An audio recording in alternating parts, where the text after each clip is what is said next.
edge of the door here.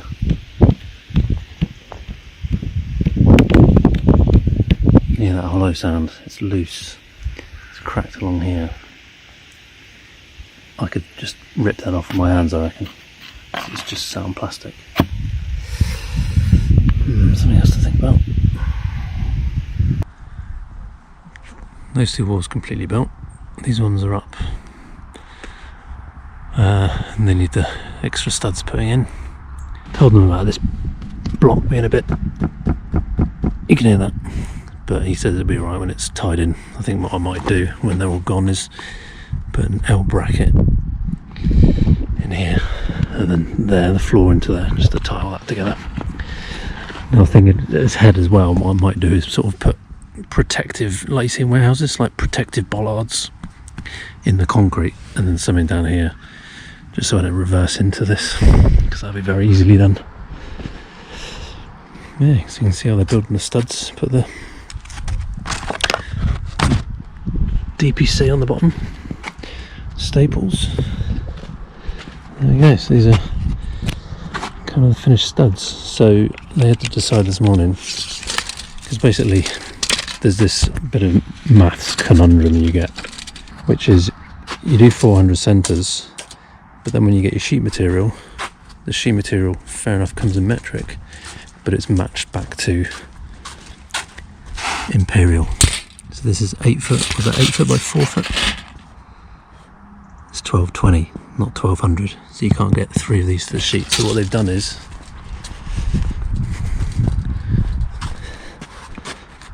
(16-inch) centres,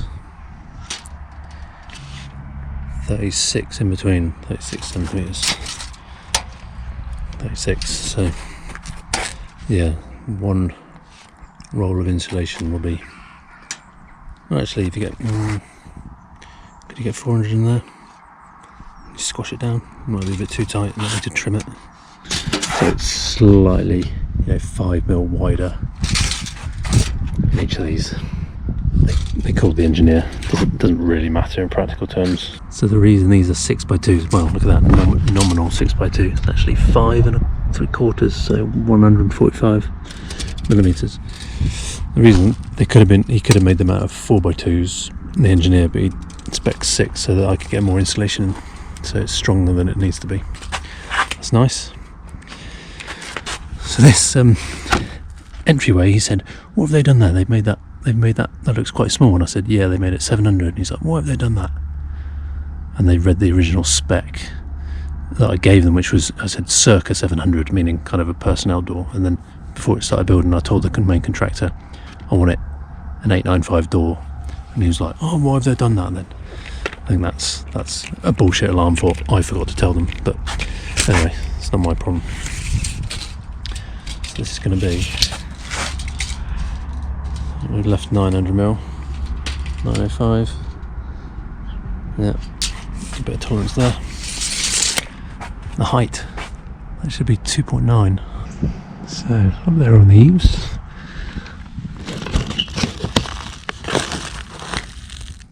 Down there, pretty much bang on 2.9. And then ridge beam, we've got 3.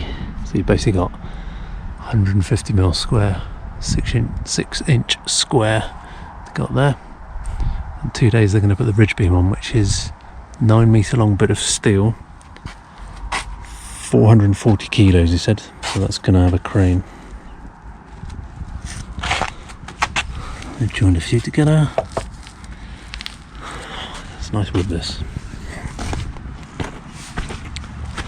So from this side, not as high. Nice. Very nice. Cannot believe how quick this went up.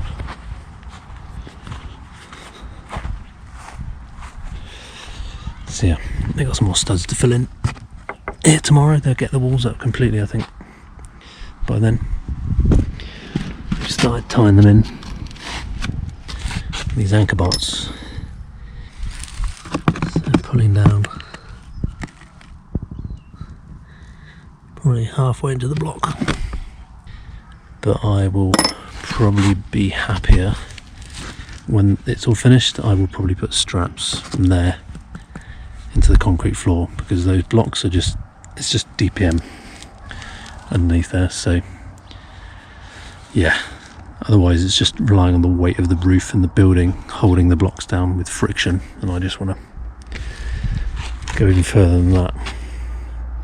There you go, sole plate. I thought it was written the other way, SOLE, but there we go. So there were 70 of these. I think there were 70 of each, 70 of the, actually they're the rafters. 76 by 2. So these studs are all screwed in. Not necessarily nailed. This is what they're using, 100mm. I'll talk a bit inside. And then we've got one of the gable ends being constructed. Nice. I'm working off an eaves overhang of about 1/2 metre, so decisions needed today was having an extra rafter off the gable end to give a slight bit of overhang, and then about 1/2 metre down on the rafters, so that at the moment the ridge is, a smaller part of the building than the actual flat side of the wall to give it the height.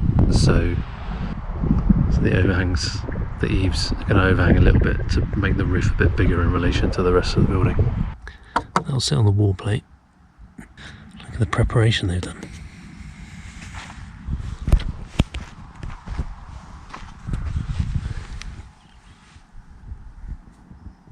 This thing's pretty big. I'm surprised at how big the walls are on the inside. They are great though. I can get a shed load of shelving up. A lot of storage space. I've been thinking about doing a mezzanine sort of over where one of the vehicles gets parked. Doing a mezzanine just to take advantage of the roof space, because I think there'll be a lot. So it's 2.9 metres to the ridge, or to the eaves, 2.9 to the eaves, 5.1 to the ridge. So next steps, I think they'll finish off those inner studs, the intermediate studs tomorrow, finish off the other wall, which is what they've got on the floor here, and probably start sheathing. I expect if they want to put the ridge up, they'll need some proper stability in this frame if that thing's going to be hundreds of kilos. Oh, it's so exciting. Finally got to this stage. It's becoming a reality. Like you're starting to visualise. You've been visualising this thing for 2 years. It's only now you get to think about the decisions you've made and how those affect reality.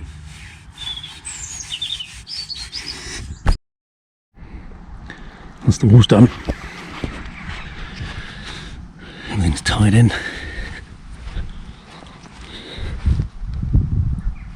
Good. So, crane was going to come tomorrow to put the ridge beam on, but that's been delayed till next week because the weather's going to be crap and they want to get the scaffolding up first. So they're going to start putting on some of the sheathing tomorrow and then do the ridge beam next week, because they realise they probably need the scaffolding to work on it safely. They've also had to drill into the floor to prop everything. Not ideal. They said they couldn't do it because it's all just muddy and stuff from the other side, but yeah, so be it. Not a big deal. And they've started cutting the rafters. And then in here we've got essentially noggins that go through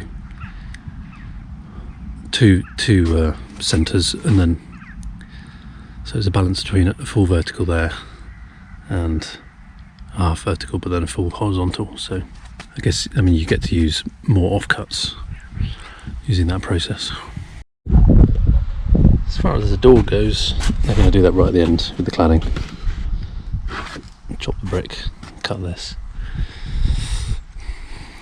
put in the noggin above it. Curious how wobbly this wall is.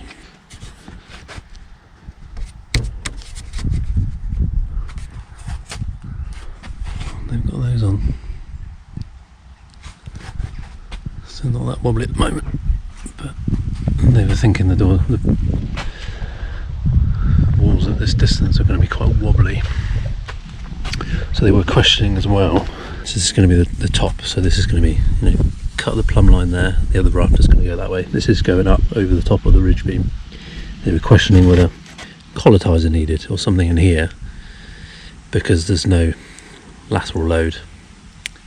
I'll do a separate video about this. I've asked the engineer, but I don't think there should be, because it's a ridge beam, not a ridge board. It's a different design. Clarified a few things about the reveal. They're going to bring the cladding probably out this way, and then when the door's on they'll come back and do the final bit of cladding here in the reveals. Yeah, scaffolding got a couple of days. They're thinking how the crane's going to get in. This mud might need to be shifted. Probably might be in the way. We'll see. These are the rafters so far, and they've done the gables as well. So the gables are going to get lifted on by the crane. Here they are, 2 halves each, and it's a bloody big building. There we go. Good when the roof's on, because you get some sense of proportion then.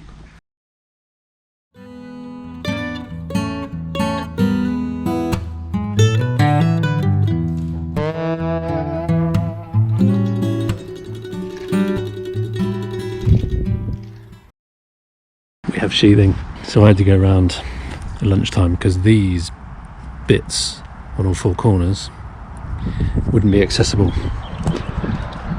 from the inside at all. So I've just filled this up with 100mm of rock wool, same down this end as well, which has now been boarding up forever.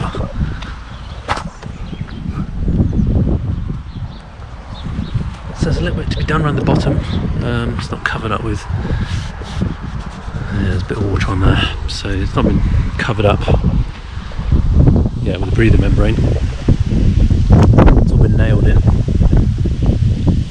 using a nail gun. This is an 11mm ply, and this is what gives structure, prevents it from racking. So you can feel any movement in the wind. It's quite breezy today. Well, we do have these supports, which gives it a lot of rigidity. It feels like you're standing at the bottom of an empty swimming pool. Very weird feeling. So I had to check this with the engineer, just so they'd be happy. And this method's the simplest, so you've got the other rafter up here, screw them together, screw that down into a plate on the top of the ridge beam, and that stops the uplift, any uplift forces from separating the rafter there. We had another delivery of OSB today as well. Roof shield, so there's the vapor membrane, breather membrane for the roof. Pretty rainy at the moment, so tomorrow is scaffolding. So it's obviously made sense to get the cladding up for the scaffolding. I would have liked them to put, well, I'd like them to put the breather membrane on as soon as possible, because otherwise this OSB is very exposed. Scaffolding's up. Getting a sense now. Come in here, open the door, walk in. So it's going to be 5 days now until they're going to put the ridge beam in, and this beam above the door, I think they're probably going to do a little stud along the top, because there is a gap. This opening's 2.5 meters, and then 2.9 to the ridge, and then of course there'll be rafters going in either side and roofing, so the cladding will come last, so I guess the rafters will be up till the end. I'm spending a lot of time sheltering OSB, and the gable OSBs, they're also going to be putting the gables up. I mean, that's a 9 meter long beam, 440 kilos it said, so 8-wheel crane apparently. I imagine an 8-wheel crane must be able to, what is that, about 6 meters across to here from where the crane would be. They must be able to, you know, hold it in the middle, hold 450 kilos at 6 meter reach. That must be possible, but we'll wait and see. In 3 days we're going to have the first weather system of the 25-26 winter, so forecasts at least 40-mile-an-hour winds, could be more than that. So that's a bit nerve-wracking while you're in this phase of construction. I'm at the stage now where I'm going to have to book garage doors soon, as soon as they've got the roof on, get the main garage door booked for people to come and figure out how to fit that. I'm not going to do that myself. I've fitted one in the past in my old garage and it was bloody hard work, and that was just a single. This is more than a double width because it's 5 meters. I'm also starting to think about the floor. I kind of want to paint the floor. This thing, when it's wet, it's absolutely lethal with Crocs on. It's slippery as hell. But I do want to protect the concrete a bit more. I don't want to go with the DIY route because they all seem to be cheapy paint that will, you know, when a wheel turns it will twist it off, or you drop a tool and it will chip. I want to go proper industrial for that, so it's not going to be cheap, but I'll probably aim to do it myself. But I think I need to do that as soon as the building's in. Cleaning this up it's going to take blooming ages, you know. Pressure washer might be able to get it off, but probably hands and knees scrubbing. Then I can get the vehicles away for the winter. It's still September. We're having an unseasonably wet and disgusting September, having had an amazing summer. The other thing I'm thinking about is insulation. Having done the corners, the insulation in the corners goes in pretty quickly, and I was having to cut those 100mm wide to go in, but the rock wall comes 400 wide. This is about 380 or so because it's just over 400 centres. Probably be able to smash in a load of these panels quite quickly. The roof's going to be challenging. I'll have to get a platform or something to do the inside of the roof. Partly for obviously insulation, partly for sound, so whatever noise I'm making in here doesn't reverberate out, because that's going to transmit a lot of noise quite easily. This is a sample of the cladding. It's shiplap, it's redwood. Gonna have to start thinking about whether I want to stain it or protect it with something. I could have got a more expensive cladding, but it would have pushed the cost even higher. And the cladding I know I can do differently later, at a later date. So I just kind of want the building done, and if I want to replace the cladding, I'll do that myself at a later date. If it all fails within 5 years, then I'll have the money in 5 years to pay for. I priced up large cladding for this building. It was about £6,000 to £7,000 just for the cladding, with something good like larch. So that's always an upgrade I can do later. I just wanted the building done and watertight, basically. You know, horizontal. Part of the reason there is to try and reduce the height of the building. If it was vertical, it makes things look, you know, it's like what women do with horizontal stripes, vertical stripes, to accentuate whether you're wide or tall. Same thing with the building. Make it horizontal and make it look a bit more squat than it actually is.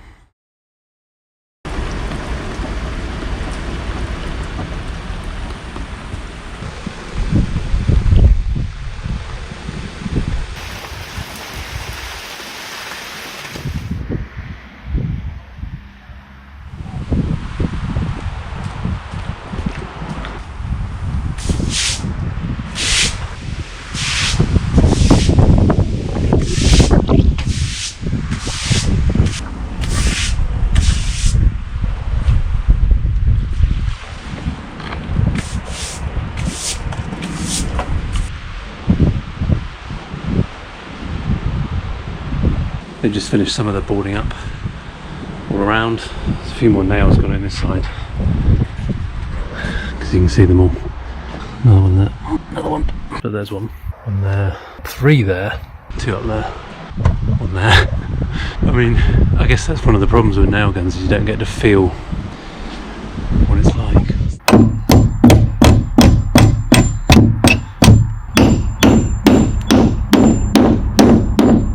Been there all around the bottom as well. They've done that today. Finish off the last bits. Then you can see all the grass growing. It's doing well. I'm glad I put up this little fence. You know, otherwise they would have been trampling the whole lot. It's basically no more work now for about 5 days. Yeah, when the crane comes.